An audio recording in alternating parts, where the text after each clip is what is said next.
Hello, my friend. It up. Nice to see you. Here we are again. Here we are again. We were just talking about how we've been doing this for at least a decade, having these conversations. And we had a little break, and now we're back. So, what are we talking about today? We're talking about Henri Bergson, a writer that we both really enjoy reading. And we are dealing with his text called Creative Evolution. Do you want to give us some foundation for this? Sure. Probably be doing other sessions on other works by him, but this Mhm. text has come up for us several times. So, in terms of like the textual situation that we're working with, um, we both have slightly different translations. Mine is the uh, 2002 um, edition, and this is Continuum. And yours is a newer edition than this, still in the same series, but with different pagination, right? But it's interesting because this is saying 2002 translation, Yeah. but this is a 2016 edition. Yeah. So we have So, slightly yeah, different go ahead. pagination as a result, Yes. but it's the same translation.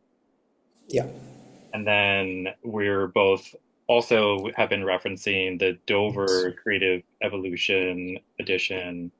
That is the original translation into English, and it was published by Dover in 1989. 40. Okay, so that's interesting. I've got the modern is it modern? Not modern. Is it the Yeah, modern yeah. library? Modern So Library. I've got the modern library, I think from 1945. So I'm also referencing that text. So same I think it's nice. translation, again, different editions. And Dover Yeah. is a reprint of that Modern Library edition. Which Dover does. Yeah. Right. Yeah. So we have four editions going of this text. And in this continuum version, and also in your version, we have three sections, um, or selections rather, from Creative Evolution. The Mhm. first section is titled The Endurance of Life, Mhm.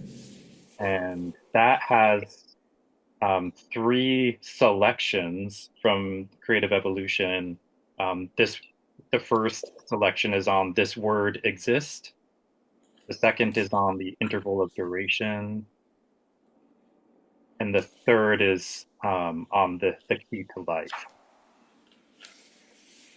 And then the second section is mechanism and finalism, and that just has one selection from Creative Evolution that really explores the vital principle of life. And I don't know if this is coming up blurry. I can't see it, but yeah, go ahead. And the third And section. and then section three, life as creative change, has two selections from Creative Evolution. The first is on adaptation in general and in particular, and this other section is on probably what ties all of this together is the original impetus of life. So Mhm. thesis. And if I'm understanding correctly, this is all from chapter one. Well, Oh, wait, yeah, I think is it? I think it is. yeah. This is all from His chapters, his chapters of creative evolution are very long. Same thing with matter and memory. The chapters are like 80 pages or something like yeah. that. The first chapter in the Dover edition doesn't end until page 97. So yes, There you go, all yeah. these selections are from chapter one, Yeah. the original. And we should also say that, like, I've read the full text in 2019. I think I finally read the full text. I've read this abridged version twice now. Yeah. Yeah. And I've read the full edition one and a half times, and this abridged version two or three times. So it's Mhm. not sure Yeah. anymore. But yeah, so we have these three sections. We want to take about 45 minutes to an hour to just jam on this Hmm. material within the context of a larger conversation that we've been having, as you mentioned, for a while, Yeah. about time. We're beginning from our, it's sort of like beginning from time into maybe a kind of expressionism that grows out of that in our readings and study of Spinoza and Deleuze. And this practice of creative philosophy has been something that we've been exploring together for a Yeah. long time, and Hmm. is, I think it's fair to say, part of both of our practices. Hmm. Hmm. Here to exercise that and play. So, what do you want to talk about, Jim? Do you want to start us out and ground us in passage, or shall I pick a passage we changed Well, without seeing and ground? maybe we could start from where he's going to jump in and sort of orient a listener to what it is that Bergson. Maybe I could say a few words on Bergson and what I think he's trying to do here, and then you can jump in with your thoughts, and then maybe we can go into some sections of the reading. So Bergson is, like you said, someone that both of us have engaged with quite a bit. He's a beautiful writer. He's very clear. It's very easy to get where he's going. And in this section, this is from the first chapter, and so he's trying to, set out the philosophical conversation at this point of things. And one of his concepts is the concept of duration or durée. And uh, that is a way of thinking about time as a kind of lived experience that is not, that you cannot divide into parts. It's kind of an extended, and obviously he's friends with William James, and William James has a similar idea of a kind of width to time. So this is part of his concept of duration, and he's going to emphasize that there's creativity in duration, that duration itself is creative. Another important concept is the concept of Elan vital. And forgive my pronunciations if I'm getting them wrong, but it's a vital force or a vital impetus. And, Jonathan, one of the things that I'm reminded of reading this yet again, I always find new things in this. And reading this this time, I'm really just kind of the creative aspect of it. That this is what he's trying to get at is the indivisibility of life, and to establish this, he's going to go against the concepts of mechanism or mechanical kind of thinking, and finalism, which is kind of a teleological kind of thinking, that there's some end.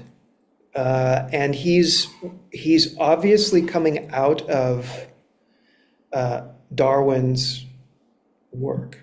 So Darwin's empirical work that he did over the course of 20 whatever years of empirical research, he's trying to sort of provide his take on this. And one of the things that I noticed this time in reading is, for me, this is coming now after I've been teaching Darwin. So I teach a module on Darwin. I teach about 3 weeks on Darwin. And so now I'm reading more of when he is referencing him implicitly. And there's a lot of agreement, I think, and maybe we can get to that later. But he's obviously coming out of Darwin. I'm going to say he's also coming out of someone else, but I'll hold on to that thought for now. So this is kind of the framework in which I think he's working. And he's going to be critical of science, the instrumentality of science. He's going to be critical of what he's calling intellectualism, I think is the way he puts it, seeing the world intellectually rather than Oh, what would you say would be rather than intellectual? That when we intellectualize something, we tend to reduce things to their categories or their objects and their fixed points in time, rather than seeing the movement. So he's going to really establish the movement. So that's kind of the groundwork that I'm seeing in this. Yeah, thank you so much for that. Um, and I think that does set us up well to start digging into these three sections and the selections that make them up.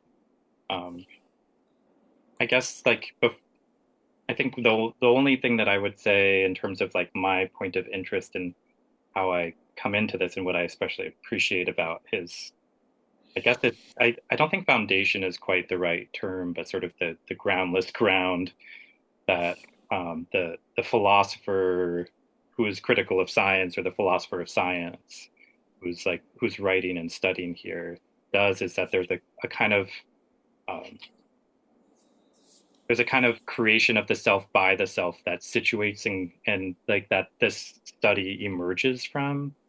And yeah, I think that the the observer or the philosopher, the standpoint of the philosopher is someone who's also in time. And Mhm.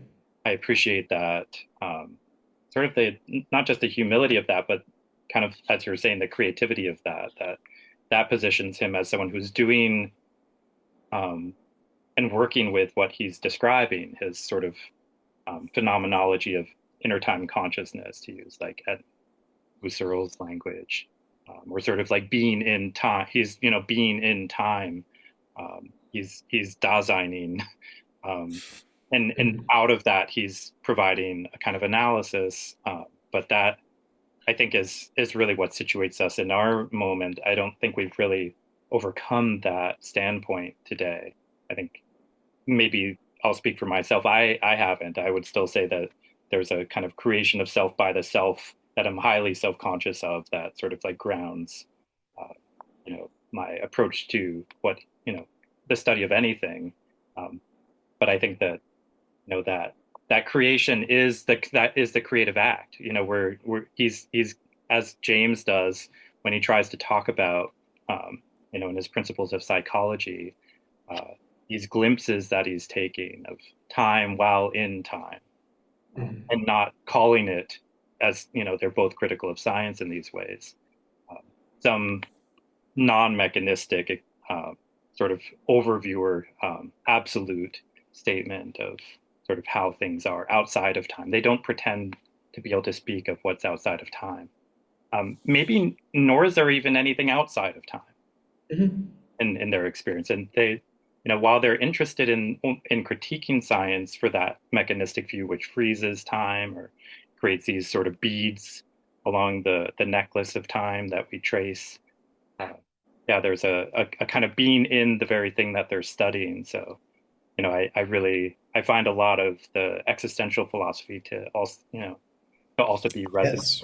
with this experience of duration as of groundless ground, um, or like a place from a standpoint from which there's an emergence, and we can't even say what's emerging because, as you said, we're emerging with life and as part of Mhm. life, and we're studying life and Mhm. hyper conscious of how our studies impacting and changing it at the same time. So there's a Mhm. real like uh, there's a lot of consciousness within the sort of perspective of the voice or the speaker, the philosopher of science who's doing this work. And I think that point of view is just awakens in us a similar kind of attention, or like kind of like consciousness of consciousness, a kind of he uses himself as that through which he's experimenting as a body to study in its psychical processes. And I Mhm. think that kind of immanence is a really um, wonderful way to write, but also it's maybe a necessary way to write from then until now. I don't think we can pretend to do something other than this. Though, of course, many of our colleagues in other disciplines and in philosophy too don't assume this kind of duration as a sort of groundless ground from which some emergence happens. Mhm. So yeah, I think that just to sort of out my own positionality, I really agree with him Yeah. at this point and find a lot of resonance in his methods. I think as well, you're hitting on something in this period of time, um, early 1900s, right? Mhm.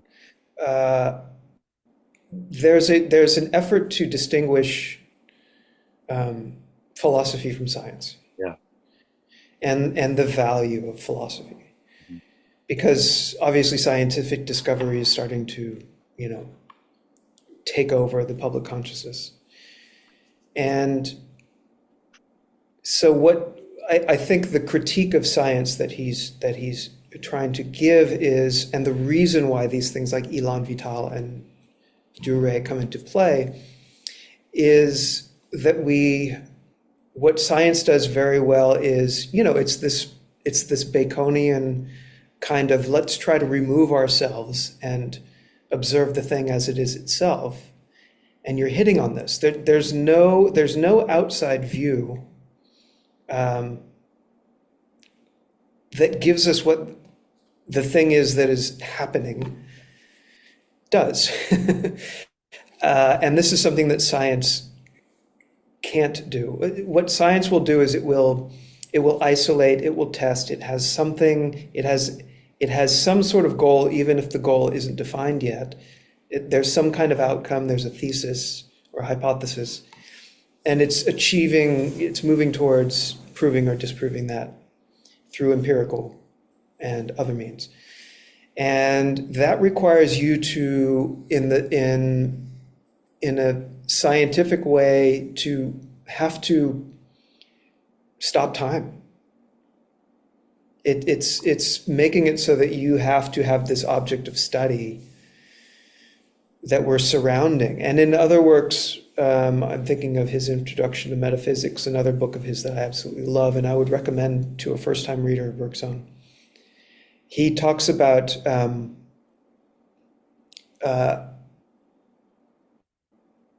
the idea of approaching something from the outside and trying to understand it versus penetrating life.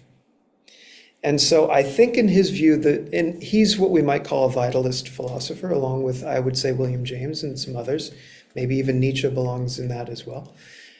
He is trying to penetrate life itself, rather than this outside, authoritative, quantitative way of exploring things. I thought So that I think, where he yeah, writes go on ahead. science, maybe we want to dig in. Sure. Do you want to finish that thought you were just saying?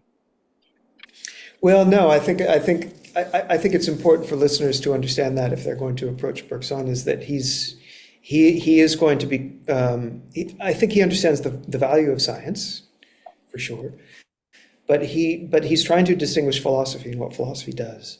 And there's kind of a poesis to this kind of vitalist philosophy, a making anew of what it is that we're experiencing and what life is experiencing.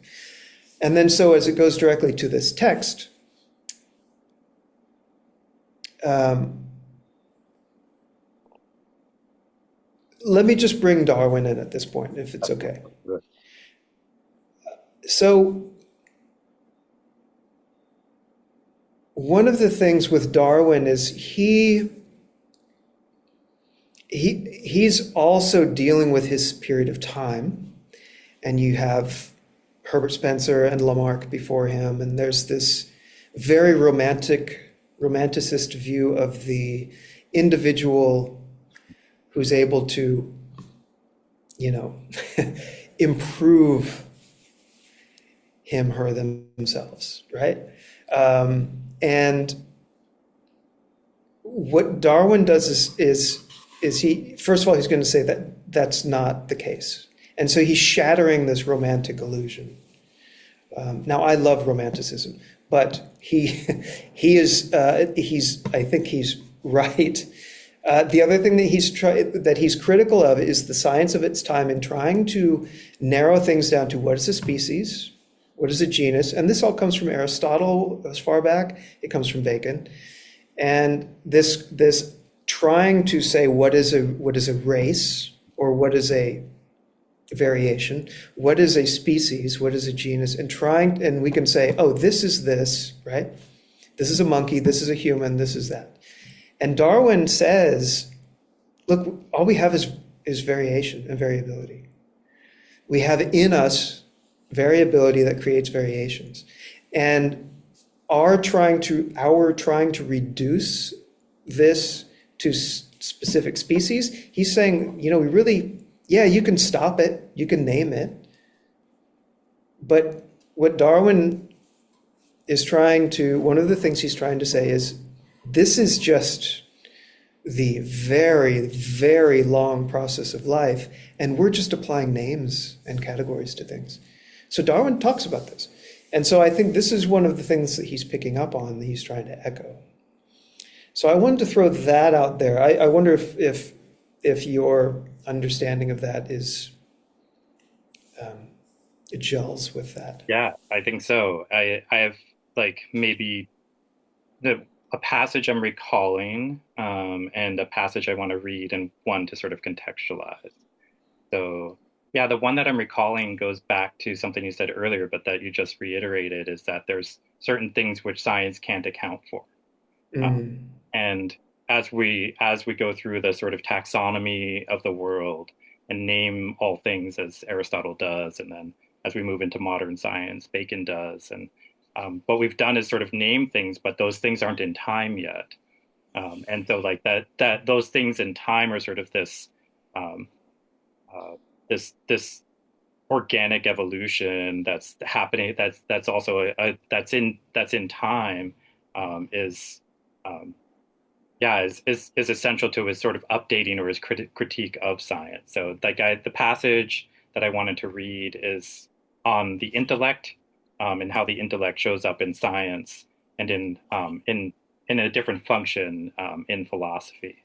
So in my version, again, this version, it's on page 185, in the paragraph that begins with, but against this idea of the absolute originality.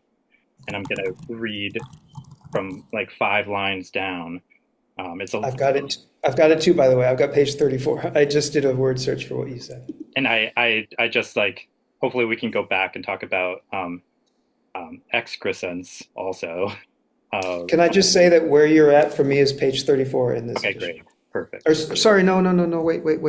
It's 134. 226. Oh, okay. 226 in this edition. 320. Okay, perfect. So intellect, he writes, instinctively selects in a given situation whatever is like something already known. It seeks this out in order that it may apply this principle that like produces like. In just this does the prevision of the future by common sense consist. Science carries this faculty to the highest possible degree of exactitude and precision, but does not alter its essential character. Like ordinary knowledge in dealing with things, science is concerned only with the aspect of repetition. Though the whole be original, science will always manage to analyze it into elements or aspects which are approximately a reproduction of the past. Science can work only on what is supposed to repeat itself, that is to say, on what is withdrawn by hypothesis from the action of real time. Anything that is irreducible and irreversible in the successive moments of history eludes science. To get a notion of this irreducibility and irreversibility, we must break with scientific habits, which are adapted to the fundamental requirements of thought. We must do violence to the mind, go counter to the natural bent of the intellect. But that is just the function of philosophy. And that line, "do violence to the mind," is something that is, I think, commonly he's very quotable, and I think that's one of his ideas that's lasted, and it's something that I have taken to heart. A It trained does. mind, though, right? Like a mind that's trained in a certain notion of science or a certain practice of science. So it's not a brutal, that violence isn't a brutality. Exactly. It's like a violence exchanged among friends, that is Hmm. to undo or to unmake something that one is bound by in their thinking, Yeah, in order to engage that which they can't encounter through that framework or through the exactly. schema. Yeah. And again, the schema is to put everything into time, back into time, not to keep it in this you're talking about the sort of arrested time as being arrestable. It's not arrestable, and so everything is more like in this excrescence. So now one page before, where he's describing life from this sort of like genetic and energy point of view, he says life is like a current passing from germ to germ through the medium of a developed organism. It is as if the organism itself were only an excrescence, a bud caused to sprout by the former germ, endeavoring to continue itself in a new germ.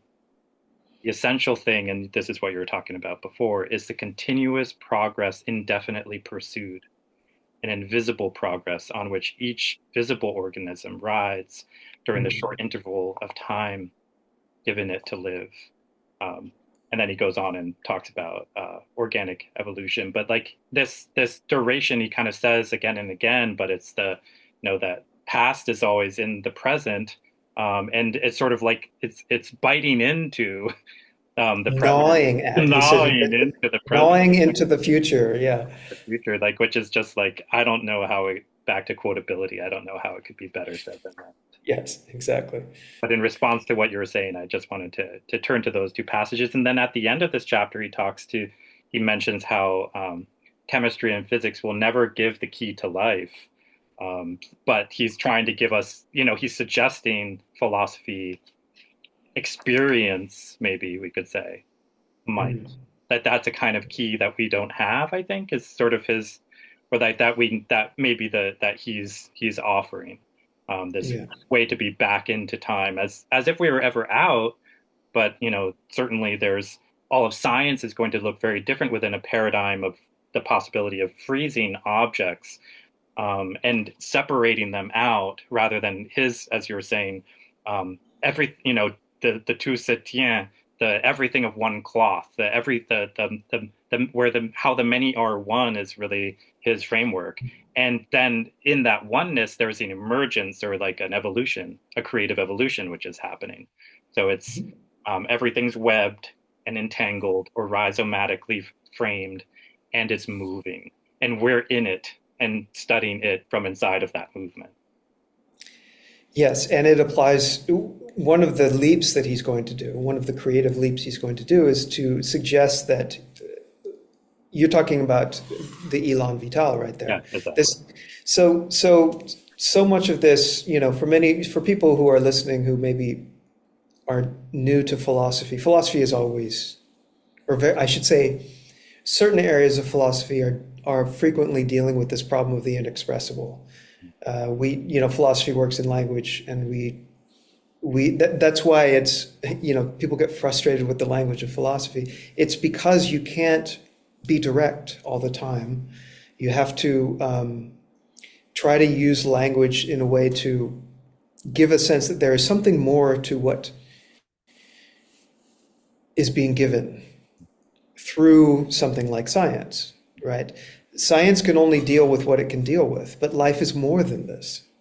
And so he's trying to get a sense of what is more to this. And his big leap, and I love it when philosophers make big leaps, is he's going to suggest that this Elan vital is everything. It applies to consciousness. It applies to time. It applies to the evolution of life. It applies to memory. It's experience. So he is suggesting, in the way that I read it, that this Elan vital, if we take Darwin to say that, okay, Darwin could not, there's no way that Darwin could have a theory of why. That's just not his gig, right? He's observing, he's journaling, he's reading, he's a scholar, he's noting things. This is empirical research, right? Darwin, I think later he tried to do this and failed, which some, I don't want to get into the the more unfortunate readings of Darwin. Part of it is Darwin's own responsibility for that. But he he's not going to, at least in The Origin of Species, he's not going to tell you why something is happening. The philosopher is going to suggest that maybe there is something, a force, that we don't have a language for. So let's give it some language, at least as an exercise in thinking. And so Darwin showed that among all of the variety of species, the variety of life from a virus on up to a human brain and a body, is operating at the same principles of evolution, right? Natural selection, survival of the fittest, all of these concepts, right? All of life follows the same basic force or impetus, but he didn't write like that. Here comes Bergson to say, what if this also applies to things like consciousness? And that's his bold leap. I mean, he starts there, right? The first section, Yes. the first selection from the endurance of life section is on that, what I was citing, this creation of the self by the self, that first creative Yes. act, which is us, um, we're what's happening to us is also happening to life in general. Mm-hmm. So like which again, I think then frames his, or existence in general, I should say. And I think this, um, how he ends that first section before he goes into his analysis of Mm-hmm. duration. I'll read that passage because I think it's a really beautiful one. This is my page 174. It's his discussion of the finished portrait. And maybe I should read that part because I think it's helpful to have an image sometimes of what he's talking about. Uh, so it reads, the finished portrait is explained by the features of the model, by the nature of the artist, by the colors spread out on the palette. But even the knowledge of what explains it, no one, not even the artist, could have foreseen exactly what the portrait would be. For to predict it would have been to produce it before it was produced. He calls that an absurd hypothesis, um, which is its own refutation. A little bit further down, he's talking about each of our states, um, that and how those modify the personality. He writes that it is then right to say that what we do depends on what we are, but it is necessary to add also what we are to a certain extent. But it is necessary to add also that we are to a certain extent what we do, and that we are creating ourselves continually. This creation of self by self is the more complete, the more one reasons on what one does. Uh, and he talks then about how no self could even be a self if it weren't changing. So that Mm-hmm. there's something fading, but there's also something being replaced, and he gets really curious about what's the new part and what's the old part, and how do we even know the age of something? Because it's all, it's everything's in time, and change is taking place, and change is sort of this like, there's change without ceasing, as he starts out in his discussion of the endurance of life. So existence is a kind of change without ceasing, or like this question of the word, what does the word to exist mean? Uh, and then, as you were saying, this then starts to create a sense of how he understands duration. Um, but he says, Before, yeah, be, one last passage, page sure, sure, sure. 172 says, for an ego which does not change, does not endure, and a psychic state which remains the same so long as it is not replaced by the following state does not endure either. So this question of like, what's enduring, and also what's changing, and yeah, that this duration is both is that whole process. He calls it an interval, right? So like it's um, and I think he doesn't really study it here, but I know in some other studies, like the present moment or the now instant, and I think this came up in Bachelard, definitely in William Mm-hmm. James. There's sort of like it has that width. Um, Mm-hmm. Husserl calls it a thickness, um, Mm-hmm. and I think we've talked about it within the terms of Bachelard as having an amplitude, like Mm-hmm. a height, but maybe also a kind of like maybe there's more than one dimension, but it's like our experience of time in time. But everything, ourselves included, are enduring. Mhm. And there's something dying and there's something being reborn, and that creative act of death and rebirth is key. Mhm. Yeah, I think a couple of things that may also help here is he's not doing an idealism. He's I I would call him an empiricist, not an empirical scientist, but an empiricist. You've got the rationalists and the empiricists, in the tradition of modern philosophy. So, in this sense, everything is available as experience. It doesn't mean that it's all in the mind, right? Rather, it means that the mind is an element of nature, is an element of physis or the physical world, right? Is even an element of the cosmos. And he's going to extend this to the idea of the past. So he says that the past is not gone, it is accumulating and it's growing. And you read him and it's almost like it's physical, right? And that's where he gets into the gnawing into the future. The past gnaws, the past grows and gnaws into the future. So the past isn't something that goes away. And I'm also thinking of a distinction Deleuze makes between the cardinal and the ordinal. So I think the cardinal is a series of points in sequence, and the ordinal, I hope I don't have this backwards, is that the next one follows from the previous one. So it's not just a series of discrete points, but that each new point is based on the prior point. And so if you think of the past in this way, at some point, I would have to find it. He says, what we think of as distinct elements in our observation and activity of life continue each other in the flow of life. So he's talking about the psyche here. And this is one of the hardest things to sort of work through with Bergson, is he's almost giving a materiality to the idea of memory and the past. And so he's talking about the psyche, and he says in our psyche, in our states of attention, we tend to create an artificial separation from the continuity in its flux, in its flow.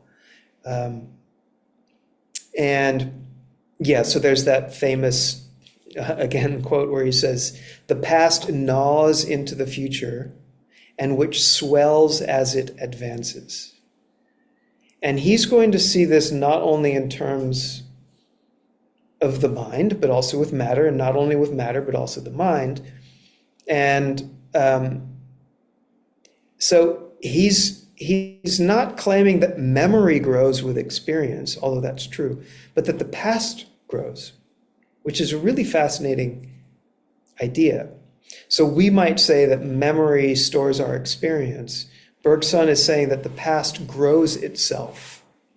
He says on page 212 of my edition, the past is preserved by itself. And I think you were bringing that up as well.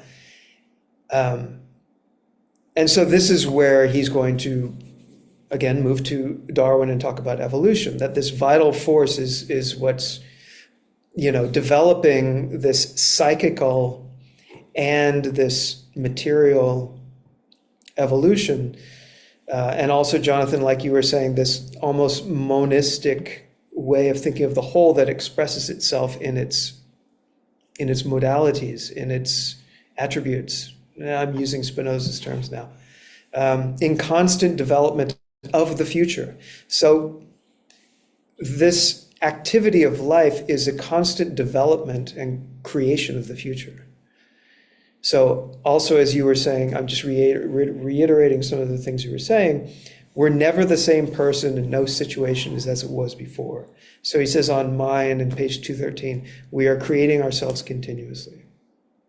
So there's a will, he says in this section, there's a will to live that continues and creates and reaches out beyond the moment, even if the mind forgets. Now, can I bring in someone else? And that would be Freud. So I don't know how you feel about this, Jonathan, but I feel like,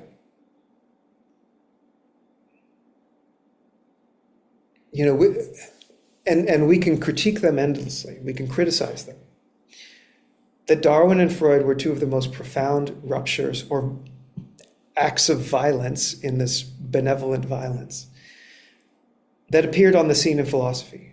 So I mentioned how Darwin broke apart the romantic idea of the individual, the great individual, right?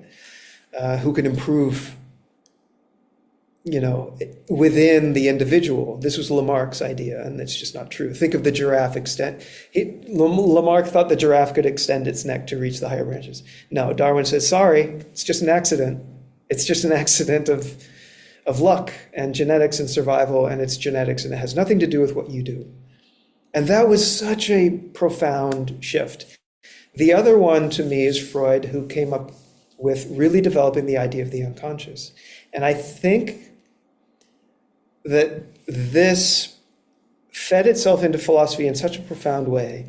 And I think Bergson is lifting from this when he says, even if your memory, if your memory can't recall it, your will knows. Right? It's almost like this unconscious element to the conscious thought that you have, because the idea with Freud is that we are not the rational creatures that Aristotle told us we were and that the Enlightenment reinforced, right? We are not that. Again, Darwin and Freud, we are not as great as we think we are, right? And I think he is implicitly, perhaps himself unconsciously, pulling these things out. So just to continue that idea of, I think for me, this vitalist philosophy that Bergson is offering, I think there is this element of, Freud gave us the unconscious so we could think about drives, right? We can think about drives that happen. And really this Elan vital is that life force, that drive that we have no science to really help us understand. And then Darwin, on the origin of species, Darwin is going to, as I mentioned before, argue against both mechanism and finalism.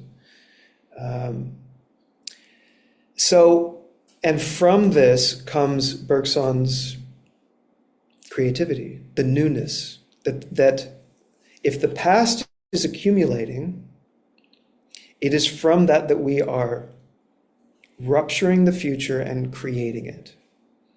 And that this is what life does, right? It's the creation of the future, the newness that is under constant development. And then you're going to get someone like Deleuze who's going to pick this up later and continue this. So that, in addition to many others, and we've mentioned William James, they were in conversation. I think I'm still picking up passages, and there's just so many moments where he iterates and reiterates what you're saying. And yeah, I think this like all of one cloth, that existence is sort of all of one cloth, and we're stitched into it or stitching. There's an always ongoingness, as you're saying. Everything is in time. That's happening, and yeah, as a result, almost nothing remains the same. And this discussion of the bureau, I think, is really, that really interesting. He talks about also the tips of branches that are always young. That there's a kind of, while the tree might be old, the tips of the branches are still like, and have a different age, right? That all of one thing might have different ages depending on, the leaves and the interior of the trunk are not the same age in a sense, in terms of how those cells might be separated. And at the same time, he writes, where anything lives, there is open everywhere a register in which time is being inscribed. So like time is being written into the the things or the stuff. Um, but yeah, but that at the same time, that's there. Yeah, time is um, experienced as we experience it from inside of our own beings, but also inside of that being itself, which is sort of like um, I think our vantage point is actually as living in life, as part of life from inside of life, which is, I think that's kind of like key for me in my understanding of the penetration approach that you were talking about, that we're penetrating through what we're inside of. We're not penetrating into something we're outside of. Mm. Yeah, that's good. So it's not a from outside. It's from an inside, which is also an outside too. It's there's Mhm. Yeah. a kind of a reversibility to that. And I think that's part of what permits within phenomenology, as you're talking about, us to study the escaped or whatever is sort of giving itself to us to be experienced or perceived. Um, some of that being psychic and also some of that being outside, as you're saying, of the consciousness. So it might be the unconscious, which kind of comes up, which William James has a lot to say, that there's so much more that we're unconscious of than what we are conscious of, or something that which is outside and in our periphery. And here he talks about as the surfaces and edges of things on my page 177. So there's, as he's getting at the unconscious, as there that accumulation of the past, whether we're conscious of it or not, it's here with us. And yeah, I love what you were saying about how it's informing our will, and it might have a will of its own. That that as much as we want to talk about human freedom, might be above and beyond any possibility of overcoming, or it's not a. I wonder what you think. Is that the will of what is coming to be or what is coming? Is that an opposable will, or do we have a yes to that? Does there need to be any discussion of sort of consent in that? Is as a It would almost seem nonsensical to speak of it, but at the same time, I feel like there seems to be a discussion of harmony and disharmony in relation with the Elan Vital. Like, are we in flow with time? Are we in time? Are we in time with time? Are we keeping step? Like, are we in rhythm with what's happening?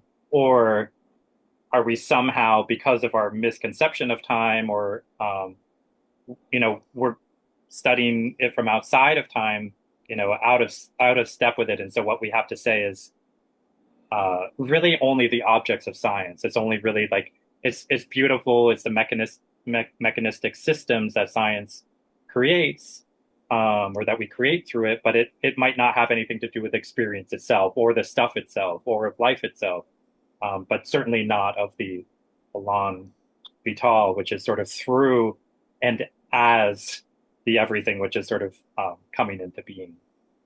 Mhm. Yeah, I love what he has to say about the metaphysician, all of us having an inner metaphysician that we carry unconsciously within us. And Mm. he writes, and the presence of which is explained by the very place that man occupies amongst the living beings, has its fixed requirements, its ready-made conceptions, its irreducible propositions, all unite in denying concrete duration. As and he goes on to talk about how change has to be the corrective principle for how we understand time, not the hourglass, um, but the experience of time, sort of the impatience of experiencing time while waiting for the sand to fall through, would be the kind of duration. He's the psychical Mm. experience of duration. Mm. So yeah, you brought up Freud, and Before you go there, I think it's just worth mentioning that his example of what you just said is the sugar cube dissolving yeah, in water, yes, yeah, or tea, I think. yeah. It's making Um, sugar water, dissolving sugar in water. Um, yeah, that's it. yeah, Let and me then see if I can, before you go back to that, let me see if I can find this just, um, if I want to, so this is on page, for my edition, page 215. If I want to mix a glass of sugar and water, I must, and he says willy-nilly, I love that. I must willy-nilly wait until the sugar melts. It is no longer something thought, it is something lived. It is no longer a relation, it is an absolute.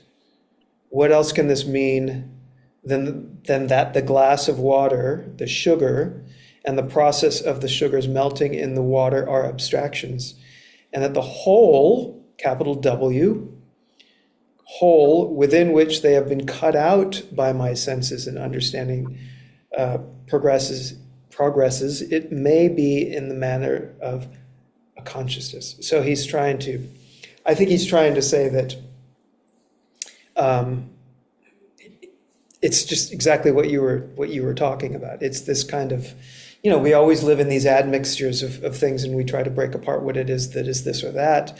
And we can think about this in terms of politics. And one of the things that drives me crazy about politics is trying to divide things into A and B and then choosing a side. Bergson's going to tell you, look, life is complex, and all of the siding that you're doing, we probably don't have time to get into the political, and there's certainly nothing political in Bergson. But I take a political from these things, just in the sense of the divisiveness and the oppositional element and the categorization that happens in political discourse. What we're really dealing with is an extreme variety of ideas and opinions and belief systems and truths and ways of thinking, given all of our life experiences that are so varied and so different. And so when we try to reduce somebody to a type, it just drives me crazy. And the more you read philosophy like this, the more you become kind of tolerant of the differences and the complexities of life that lead people to think certain ways and behave certain ways. And it's, to me, very dangerous. So I love this, even, extrapolating a political from Bergson as well. Yeah. I'm sorry, you were going to go in another direction, and I No, totally. I was going to go back to Freud, but I think I don't think I think we should stay with where we're at. And I like what you're saying. I think what becomes political is his philosophy of time, which again, like the political emerges in and through and by this his understanding of duration. So like, and where the subject, if there is a subject at all, because they're of the same fabric of what's emerging. And I'm using emerging, and that's not language he uses. That's sort of what I'm um, like substituting. And I'm certainly like could talk about those terms and like a way of describing it, but it's something that's the that's upsurging, or something that's like if we go back to Nietzsche too, there's like the um, Ursprung. yeah, the Ursprung that's coming up. Um, Yeah. yeah, I think that there's a kind of necessity of what comes, how it comes, and sort of us as a part of its coming. There's a so I like back to this question of will. There's something sort of like, the Elan Vital is sort of the life that's living within that activates and animates the thing that's living too. So like it is also the life of the living, but also the life of the living of everything together. And it includes death within that. There's a destructive, constructive, or like he talks about manufacturing and creation too, but there's something creative that's happening that's beyond just sort of like the manufacture of sort of industrial man, or the civilization that Freud writes, is discontent, but that libidinal drive in his civilization as discontents um, either turns to aggression and destruction of everything, for which in the time he's writing that, there's a kind of angst or anxiety about the man's capacity to destroy the earth.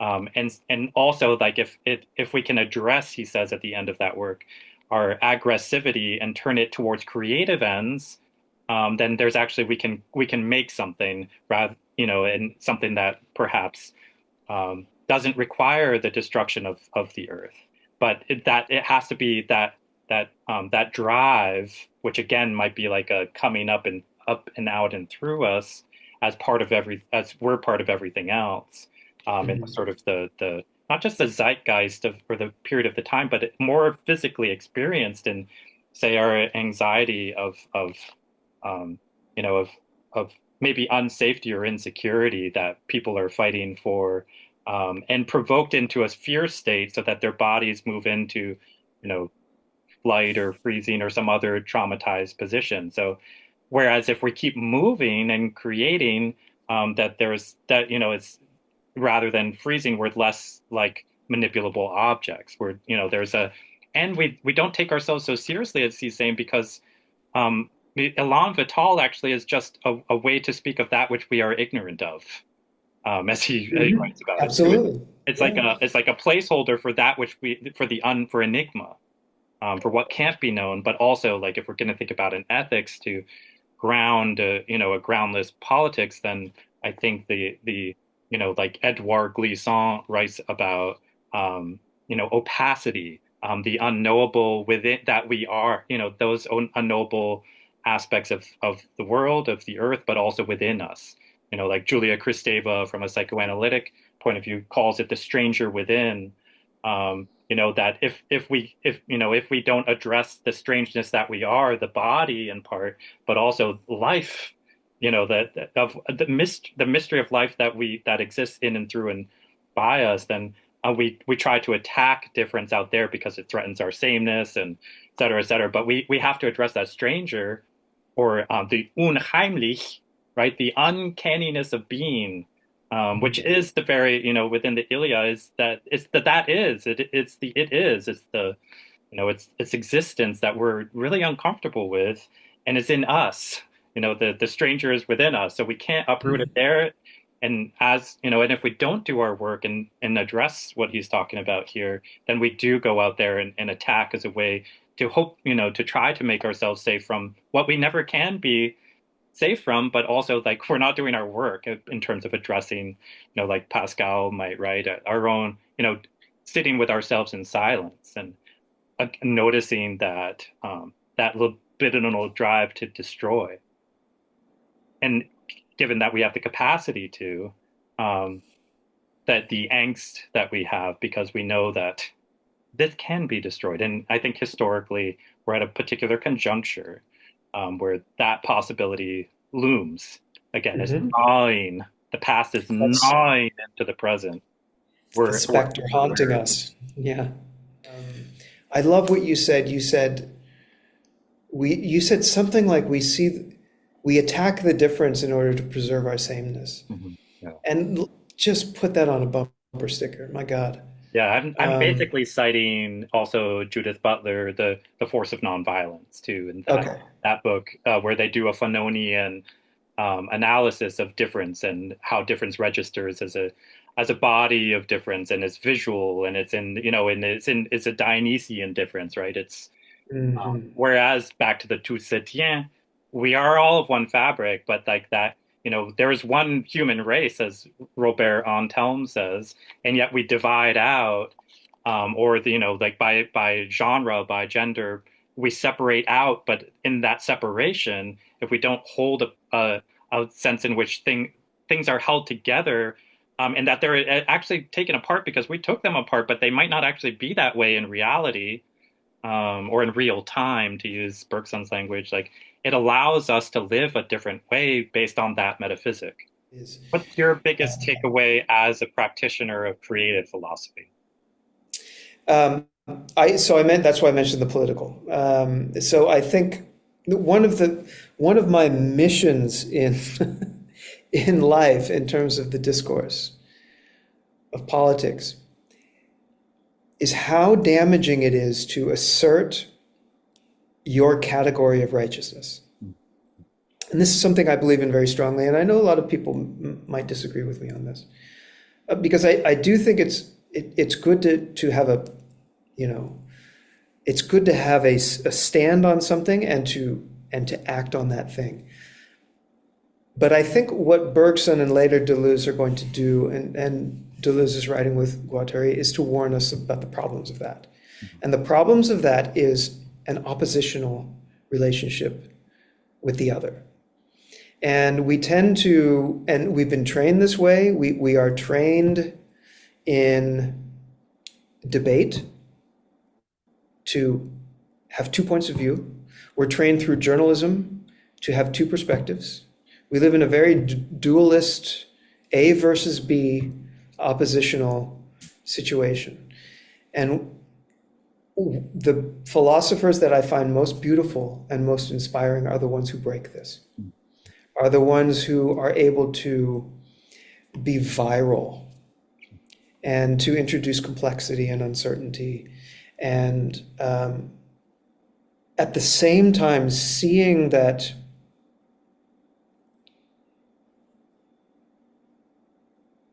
we are all living something shared, not only with each other as human beings, but with animal life, which is something become more interested in lately, with um, with the planet, with the cosmos, if you want to think of it that way. But just to ground it, I mean, the things that are pressing, that we are dealing with, these problems of states fighting against each other, these problems of of two genders, trying to assert this or that, the idea of you know, it seems like people either think that you have to um, say that we're all the same, or that I am going to recognize your category, and that that's going to be my absolution or my redemption, which I find problematic. What I like is this vitalist idea of difference as a form of expression, as forms of expression, as ways of, again, producing thought that is creative, that is new, that is something that can inspire people's daily walk. I don't know. What do you think? Yeah, and if it's not that, then who is it for, right? And I think Yeah, I think we have a lot more consciousness in this moment that also is accumulated past of very much so. that. So I think what my like final like take is as it concerns metaphysics is that his I think his orientation that he begins with the one and then moves towards the many, holding Yes. the one, holding the many within relation with the two, with as the one the whole while. Whereas many metaphysicians and metaphysics, plural, begins with the many. And I think this is what Aristotle's method largely does, and the inductive method does, even though certainly he has a metaphysics. But he's, naming the sort of like, the nomothete, naming man, giving topics and categories and dividing everything by twos within these binarities and these binary systems, can only produce the kind of like critical engagement of like one or the other. Whereas, and so the one I think beginning with the one allows for creativity because within that many, there's lots of different names we can give them, lots of different assemblages that we can form them into, different dynamics that sort of run through them. The relation sometimes is more important than the relata, as Werner Hamacher would write. So, like, I think like that reorientation toward, in his metaphysics is sort of like it's like a Copernican turn, and that happens, I think, around this time as it regards time is that becomes our foundation. That becomes what we move from. And again, we're right inside of it. We're in the one. We're the many in the one. Mm-hmm. And certainly we can. It's useful for us to create those differences. But as Denis Ferreira de Silva would say, those differences are still inseparable. That all those units, all those relata that we've separated out, they're still in relation, even though we've separated them out. But the more Mm-hmm. separation we do, the more we start to think that they're not in relation. And I think that certainly can happen, as Hannah Arendt documents, through language which dehumanizes humans. Yeah. Thus, you can treat them as inanimate matter or as property, or something, and same with the earth, right? That if it's there for our use, for our consumption, and it has a value on it that we, a dollar value, then we can just regard it in those terms rather than all the other terms that, you know, racial gender capitalism can't speak about. Mhm. Yeah, I like his first step is, I Yeah, think, the right step. yeah. What you say about the whole and the many.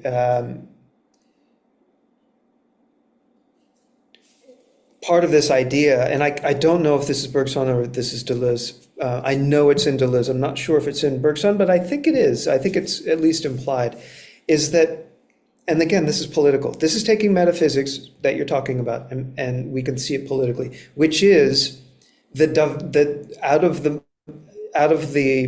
wholeness, Yeah, the multitude of expressions not only express themselves, but they mutate the whole. yeah, yeah, That's the idea. That's the beautiful political idea. That's where we get these organic yeah, Hong Kong umbrella movements, Occupy Wall Street. Um, the I covered a lot of the Arab Spring and how power works in those situations. It was, it's young people, yeah, yeah. right? Who always kick off the revolution. It's always young people. And then what happens is those old forms of power Coming. come to fill the gap of chaos. And, so I'm sure we're going to get into the political discussion later, but we have to realize that in the Marxian sense, history hasn't resolved itself yet.